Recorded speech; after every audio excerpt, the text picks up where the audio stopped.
गांव सूरज के साथ जाग उठा। आम के पेड़ों पर चिड़ियां गा रही थीं, पत्तों पर ओस चमक रही थी, धान के खेतों में हल्की हवा चल रही थी। यह एक छोटा सा गांव था जो एक नदी और एक पहाड़ी के बीच बसा हुआ था। यहां जिंदगी सादी थी, हवा ताजी और साफ थी।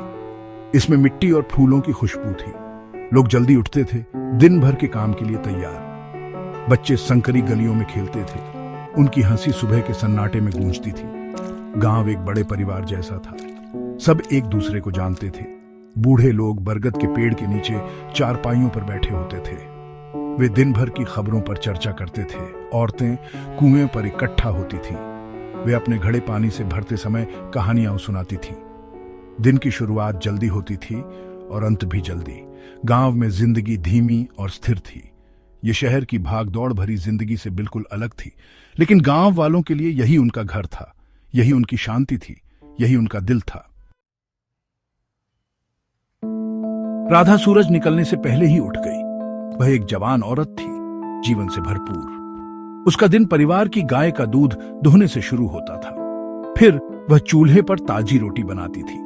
जलती लकड़ी की गंध उसकी छोटी सी झोपड़ी में भर जाती थी। यह एक जानी पहचानी और सुकून देने वाली खुशबू थी। अपने परिवार के खाने के बाद राधा खेतों में जाती थी।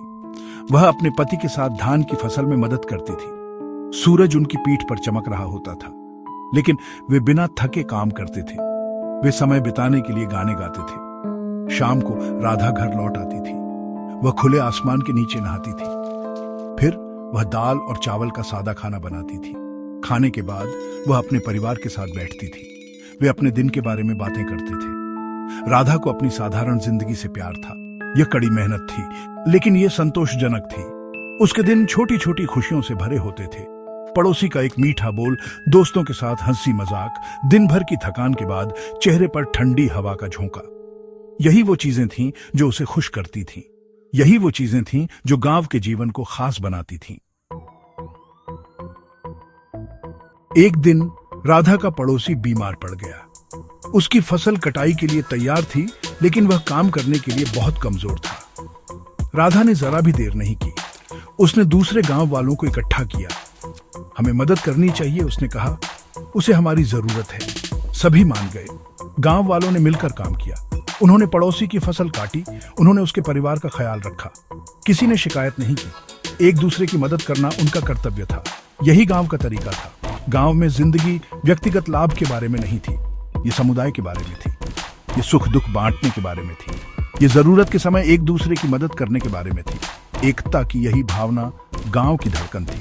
शहर में यह भावना गायब थी। राधा ने शहर के बारे में कहानियां सुनी थी। वहां लोग अपनी जिंदगी में व्यस्त थे। उनके पास अपने पड़ोसियों के लिए समय नहीं था। राधा सिहर उठी। वह जिंदगी उसके लिए नहीं थी।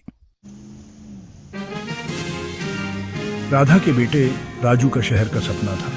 वह एक अलग जिंदगी चाहता था। वह डॉक्टर बनना चाहता था। मैं लोगों की मदद करना चाहता हूं, उसने राधा से कहा। राधा मुस्कुराई। वह यहाँ गांव में ही लोगों की मदद कर रहा था, लेकिन वह उसकी और कुछ पाने की इच्छा समझती थी। शहर मौके, एक्साइटमेंट और एक अलग तरह की जिंदगी देता था। यह एक ऐसी जिंदगी थी जो राधा उसे नहीं दे सकती थी। वह जानती थी कि एक दिन वह गांव छोड़ सकता है।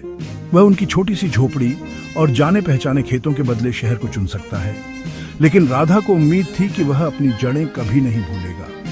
उसे उम्मीद थी कि वह गांव में सीखे गए संस्कारों को याद रखेगा, दया, करुणा और समुदाय का महत्व। यही संस्कार गांव की असली धड़कन थे। यही वो संस्कार थे जो गांव के जीवन को इतना खास बनाते थे।